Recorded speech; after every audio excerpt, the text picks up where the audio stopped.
എല്ലാ വിദ്യാർത്ഥികൾക്കും പുതിയൊരു വീഡിയോയിലേക്ക് സ്വാഗതം. ഈ വർഷത്തെ കീം 2026 എഞ്ചിനീയറിംഗ് കോഴ്സുകളിലേക്കുള്ള സ്പോട്ട് അഡ്മിഷൻ ഇന്ന് നടക്കും. വിവിധ ഗവൺമെൻറ് എയ്ഡഡ് എഞ്ചിനീയറിംഗ് കോളേജുകളിലേക്കാണ് ഈ സ്പോട്ട് അഡ്മിഷൻ നടക്കുന്നത്. അപ്പോൾ വിദ്യാർത്ഥികൾ ഏതെങ്കിലും തൊട്ടടുത്തുള്ള ഏതെങ്കിലും ഒരു ഗവൺമെൻറ് എഞ്ചിനീയറിംഗ് കോളേജിൽ നിങ്ങൾക്ക് പോയിട്ട് ഈ സ്പോട്ട് അഡ്മിഷനിൽ പങ്കെടുക്കാവുന്നതാണ്. അപ്പോൾ ഏതെങ്കിലും ഒരു കോളേജിൽ പോയാൽ മതി. നിങ്ങൾക്ക് ഈ 9 ഗവൺമെൻറ് എഞ്ചിനീയറിംഗ് കോളേജിലേക്കും 3 എയ്ഡഡ് എഞ്ചിനീയറിംഗ് കോളേജിലേക്കുള്ള സ്പോട്ട് അഡ്മിഷനായിട്ട് നിങ്ങൾക്ക് ഓപ്ഷൻ രജിസ്ട്രേഷൻ ചെയ്യാൻ സാധിക്കുന്നതാണ്. പ്രത്യേകം ശ്രദ്ധിക്കേണ്ട കാര്യം, ഇന്ന് ഉച്ചയ്ക്ക് 12 മണി വരെയാണ് ഈ ഒരു സ്പോട്ട് അഡ്മിഷൻ രജിസ്ട്രേഷൻ ചെയ്യാൻ സാധിക്കുക എന്നുള്ളതിനാൽ തന്നെ 12 മണി ഷാർപ്പാണ്. അത് 12 മണിക്ക് ശേഷം പിന്നീട് രജിസ്ട്രേഷൻ ചെയ്യാൻ സാധിക്കില്ല എന്നുള്ളതിനാൽ തന്നെ നിങ്ങൾ രാവിലെ തന്നെ നിങ്ങൾക്ക് തൊട്ടടുത്ത് ഏത് ഗവൺമെൻറ് എഞ്ചിനീയറിംഗ് കോളേജാണുള്ളത് ആ ഒരു എഞ്ചിനീയറിംഗ് കോളേജിൽ പോയിട്ട് നിങ്ങൾക്കിതിൽ പങ്കെടുക്കാവുന്നതാണ്. അപ്പോൾ നമുക്ക് നാളെയല്ല ഇന്ന് ഈ ഒരു സ്പോട്ട് അഡ്മിഷൻ നടക്കുന്ന എഞ്ചിനീയറിംഗ് കോളേജുകൾ ഏതൊക്കെയാണെന്ന് നോക്കാം. അപ്പോൾ ഈ ഒരു എഞ്ചിനീയറിംഗ് കോളേജ് എന്ന് പറയുമ്പോൾ നിലവിൽ ഈ ഒരു ഷെഡ്യൂൾ പ്രകാരം നാളെ പറഞ്ഞിട്ടുള്ള ഇടുക്കി എഞ്ചിനീയറിംഗ് കോളേജിലും ഇന്ന് തന്നെയാണ് സ്പോട്ട് അഡ്മിഷൻ നടക്കുന്നത്. അപ്പോൾ ആ ഒരു കാര്യം പ്രത്യേകം ശ്രദ്ധിക്കേണ്ടതാണ്. അപ്പോൾ government engineering college Barton hill Thiruvananthapuram, അതുപോലെ RIT കോട്ടയം, അതുപോലെ തന്നെ government engineering college Sreekrishnapuram Palakkad, government engineering college Kozhikode, അതുപോലെ തന്നെ government college of engineering Kannur, government engineering college Wayanad, അതുപോലെ തന്നെ ഗവൺമെൻറ് എഞ്ചിനീയറിംഗ് കോളേജ് ഇടുക്കി എന്നിവിടങ്ങളിലും, അതുപോലെ തന്നെ college of engineering Thiruvananthapuram, government engineering college Thrissur എന്നിവിടങ്ങളിലും ഈ ഒരു സ്പോട്ട് അഡ്മിഷൻ നടക്കുന്നുണ്ട്. അതുപോലെ തന്നെ എയ്ഡഡ് കോളേജ് എന്ന് പറയുമ്പോൾ TKM എഞ്ചിനീയറിംഗ് കോളേജ്, അതുപോലെ MACE engineering college, NSS engineering college എന്നിങ്ങനെയുള്ള ഇത്രയും 3 ഗവൺമെൻറ് എയ്ഡഡ് എഞ്ചിനീയറിംഗ് കോളേജസിലും അതുപോലെ 9 ഗവൺമെൻറ് എഞ്ചിനീയറിംഗ് കോളേജസിലുമാണ് ഈ ഒരു സ്പോട്ട് അഡ്മിഷൻ നടക്കുന്നത്. അതുപോലെ ഏതൊക്കെ കോഴ്സുകളിലാണ് വേക്കൻസി നിലവിൽ ഉള്ളത് എന്നുള്ളത്, അതായത് ഇന്നലത്തെ ആ ഒരു റിപ്പോർട്ട് പ്രകാരം, അതായത് ഓഗസ്റ്റ് 10-ാം തീയതിയുള്ള റിപ്പോർട്ട് പ്രകാരമുള്ള വേക്കൻസി എന്ന് പറയുന്നത് ഇത്രയും കോളേജിലേക്കാണ്. അതായത് ഏകദേശം അധിക കോളേജിലും സീറ്റ് വേക്കൻസി ഉണ്ട്. അപ്പോൾ നിങ്ങൾക്ക് എത്ര സീറ്റാണ് വേക്കൻസി ഉള്ളത് എന്നുള്ളതും ഈ ഒരു ലിസ്റ്റിൽ നിങ്ങൾക്ക് നോക്കിക്കഴിഞ്ഞാൽ മനസ്സിലാക്കാൻ പറ്റുന്നതായിരിക്കും. ഇനി ഇതിൽ എങ്ങനെയാണ് പങ്കെടുക്കേണ്ടതെന്ന് ചോദിച്ചാൽ, നിങ്ങൾ നാളെ രാവിലെ 12 മണിക്ക് മുമ്പായിട്ട്, അതായത് 12 മണി ഷാർപ്പാണ്, 12 മണിക്ക് ശേഷം പിന്നീട് രജിസ്ട്രേഷൻ ചെയ്യാൻ പറ്റില്ല. ആ ഒരു കാര്യം പ്രത്യേകം ശ്രദ്ധിക്കാം. അപ്പോൾ ഇത്രയും എഞ്ചിനീയറിംഗ് കോളേജുകളിൽ ഏതെങ്കിലും ഒരു എഞ്ചിനീയറിംഗ് കോളേജിൽ നിങ്ങൾക്ക് പോയിട്ട് നിങ്ങൾക്ക് ഈ ഒരു സ്പോട്ട് അഡ്മിഷൻ എല്ലാ എഞ്ചിനീയറിംഗ് കോളേജിലേക്കുള്ള സ്പോട്ട് അഡ്മിഷനിലേക്കുള്ള രജിസ്ട്രേഷൻ ചെയ്യാൻ പറ്റുന്നതായിരിക്കും. ഇതിൽ പോകുന്ന സമയത്ത് നിങ്ങൾ ശ്രദ്ധിക്കാൻ, നിലവിൽ നിങ്ങൾ ഏതെങ്കിലും ഗവൺമെൻറ് കോളേജിലാണ് നിലവിൽ അഡ്മിഷൻ നേടിയിട്ടുള്ളതെങ്കിൽ അഡ്മിഷൻ്റെ സ്ലിപ്പ് മാത്രം എടുത്തിട്ട് പോയാൽ മതി. അതുപോലെ തന്നെ വിദ്യാർത്ഥികൾക്ക് ഇതിനു മുമ്പ് നിങ്ങൾ ഗവൺമെൻറ് എഞ്ചിനീയറിംഗ് കോളേജിൽ അഡ്മിഷൻ എടുക്കുന്ന സമയത്ത് ഫീസൊക്കെ അടച്ചതുകൊണ്ട് വീണ്ടും ഫീസ് അടക്കേണ്ട ആവശ്യമില്ല. അതുപോലെ തന്നെ നിലവിൽ ഏതെങ്കിലും പ്രൈവറ്റ് സെൽഫ് ഫിനാൻസ് കോളേജിൽ അഡ്മിഷൻ നേടിയ വിദ്യാർത്ഥികളാണെന്നുണ്ടെങ്കിൽ അങ്ങനെയുള്ള വിദ്യാർത്ഥികൾ കോളേജിൽ നിന്നുള്ള NOC നോ ഒബ്ജക്ഷൻ സർട്ടിഫിക്കറ്റ് കോളേജിൽ ചോദിച്ചു കഴിഞ്ഞാൽ നിങ്ങൾക്ക് ഇമെയിലായിട്ട് അയച്ചു തരുന്നതായിരിക്കും. അപ്പോൾ NOC മതി. അതുപോലെ തന്നെ നിലവിൽ എവിടെയും അഡ്മിഷനൊന്നും കിട്ടാത്ത വിദ്യാർത്ഥികളും അതുപോലെ അഡ്മിഷനൊന്നും ഇതുവരെ എടുക്കാത്ത വിദ്യാർത്ഥികളും അങ്ങനെയുള്ള വിദ്യാർത്ഥികളാണെങ്കിൽ നിങ്ങളുടെ എല്ലാവിധ ഡോക്യുമെൻറ്റ്സും TC ഉൾപ്പെടെയുള്ള എല്ലാവിധ ഡോക്യുമെൻറ്റ്സും എടുത്തിട്ട് പോവുക. ഇനി നിങ്ങൾക്ക് പ്രധാനമായിട്ടും പല വിദ്യാർത്ഥികളും ഡൗട്ട് ചോദിക്കുന്നതാണ്, നിലവിൽ അഡ്മിഷൻ നേടിയവർക്ക് TC വേണോ? ഒരിക്കലും TC വേണ്ട, നിങ്ങൾക്ക് അഡ്മിഷൻ്റെ സ്ലിപ്പ് മതി. ആ ഒരു കാര്യം പ്രത്യേകം ശ്രദ്ധിക്കാം. ഇനി ഇത്രയും എടുത്തുകൊണ്ട് പോയിട്ട് നിങ്ങൾ പേര് രജിസ്ട്രേഷൻ ചെയ്യുക. പേര് രജിസ്ട്രേഷൻ ചെയ്യുക മാത്രമല്ല, നിങ്ങൾക്ക് വേണ്ട കോളേജ് കോഴ്സുകൾ നിങ്ങൾ ഓപ്ഷൻസ് ആയിട്ട് നൽകണം.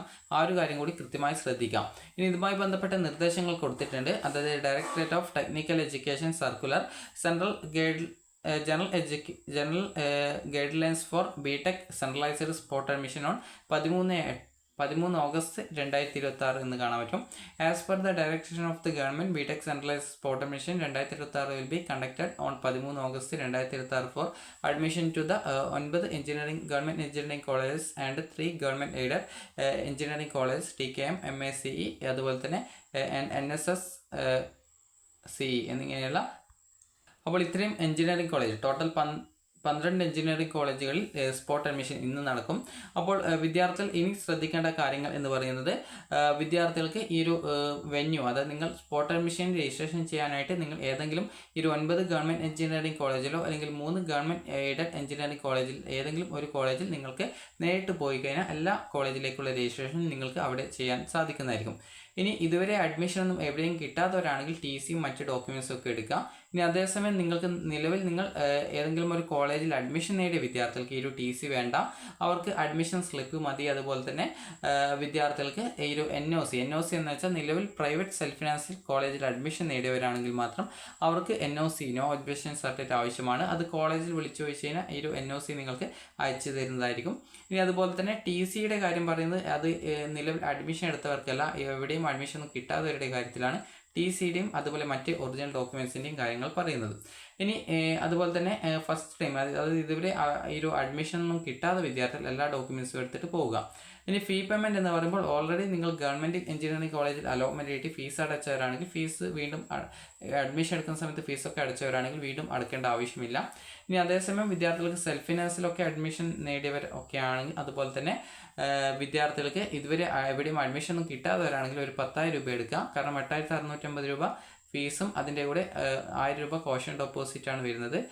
അതുപോലെ തന്നെ ഇനി അടുത്തതായിട്ട് വരുന്നത് രജിസ്ട്രേഷൻ ബിഫോർ 12 noon, അതായത് 12 മണിക്ക് മുമ്പായിട്ട് രജിസ്ട്രേഷൻ ചെയ്യണമെന്നാണ് പറഞ്ഞിട്ടുള്ളത്.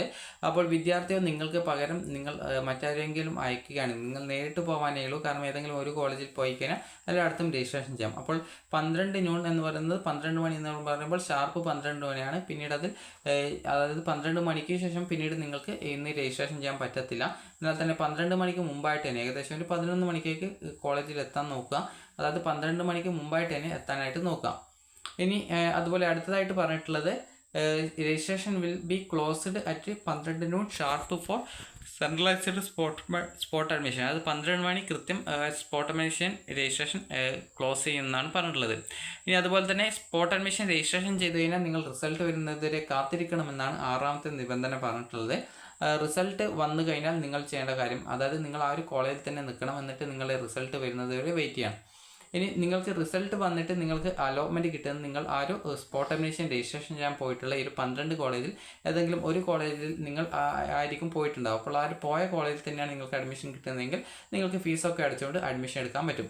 ഇനി അതേസമയം വിദ്യാർത്ഥികൾക്ക് മറ്റൊരു കോളേജിലേക്കാണ് ആ ഒരു രജിസ്ട്രേഷൻ ചെയ്ത കോളേജല്ല മറ്റൊരു കോളേജിലേക്കാണ് സ്പോട്ട് അഡ്മിഷൻ വഴി അഡ്മിഷൻ കിട്ടുന്നതെങ്കിൽ വിദ്യാർത്ഥികൾ ഓഗസ്റ്റ് 14-ാം തീയതി അതായത് നാളെ വൈകുന്നേരം 4 മണിക്ക് മുമ്പായിട്ട് പോയിട്ട് നിങ്ങൾ അഡ്മിഷൻ എടുത്താൽ മതി. കാരണം 14-ാം തീയതിയാണ് AICTEയുടെ നിർദ്ദേശപ്രകാരമുള്ള അഡ്മിഷൻ്റെ ലാസ്റ്റ് ഡേറ്റ് പറഞ്ഞിട്ടുള്ളത്.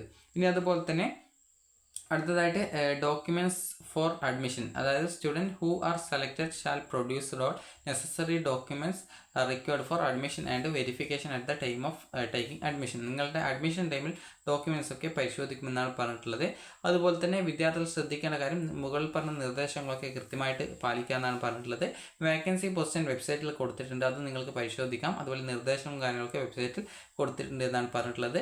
അതുപോലെ സെൻട്രലൈസ്ഡ് സ്പോട്ട് അഡ്മിഷൻ, അതായത് നേരത്തെ ഓഗസ്റ്റ് 11-ാം തീയതി നടന്ന സ്പോട്ട് അഡ്മിഷനിൽ പങ്കെടുത്തവർക്കും ആവശ്യമെങ്കിൽ ഇതിൽ പങ്കെടുക്കാമെന്നാണ് പറഞ്ഞിട്ടുള്ളത്.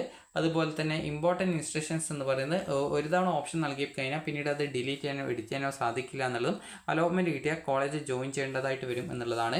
അതുപോലെ രണ്ടാമത്തെ ഇമ്പോർട്ടൻറ്റ് നോട്ട്സ് ആയിട്ട് കൊടുത്തിട്ടുള്ളത് സ്പോട്ട് അഡ്മിഷൻ പ്രകാരം വിദ്യാർത്ഥികൾക്ക് നിലവിൽ ഏതെങ്കിലും ഗവൺമെൻറ് അതുപോലെ ഗവൺമെൻറ് എയ്ഡഡ് എഞ്ചിനീയറിംഗ് കോളേജിൽ അഡ്മിഷൻ നേടിയവർക്ക് മറ്റൊരു കോളേജ് കോഴ്സിൽ മാറ്റം കിട്ടുകയാണെങ്കിൽ പുതുതായിട്ട് കിട്ടുന്ന ആ ഒരു കോഴ്സ് കോളേജിലേക്ക് നിർബന്ധമായി മാറേണ്ടതായിട്ട് വരും എന്നുള്ള കാര്യം കൃത്യമായി നിങ്ങൾ ശ്രദ്ധിക്കേണ്ടതാണ്. അപ്പോൾ വിദ്യാർത്ഥികൾക്ക് സ്പോട്ട് അഡ്മിഷനെ കുറിച്ചുള്ള എല്ലാവിധ ഡീറ്റെയിൽസും മനസ്സിലായിട്ടുണ്ടാകുമെന്ന് കരുതുന്നു. അപ്പോൾ വിദ്യാർത്ഥികൾക്ക് ഈ ഒരു വീഡിയോ ഉപകാരപ്രദമായിട്ടുണ്ടെന്ന് കരുതുന്നു. അതുപോലെ തന്നെ ഇതുമായി ബന്ധപ്പെട്ട നിർദ്ദേശങ്ങളൊക്കെ മലയാളത്തിലും ഇതിൽ നേരത്തെ വന്നിട്ടുള്ള സർക്കുലറിലൊക്കെ കൊടുത്തിട്ടുണ്ട്. അപ്പോൾ ആവശ്യമുള്ളവർക്ക് അതുകൂടി വേണമെങ്കിൽ നിങ്ങൾക്ക് നോക്കാവുന്നതാണ്. അപ്പോൾ വിദ്യാർത്ഥികൾക്ക് ഈ ഒരു വീഡിയോ ഉപകാരപ്രദമായിട്ടുണ്ടെന്ന് കരുതുന്നു. ഉപകാരപ്രദമായിട്ടുണ്ടെങ്കിൽ ലൈക്ക് ചെയ്യുക, ഷെയർ ചെയ്യുക. Thank you for watching.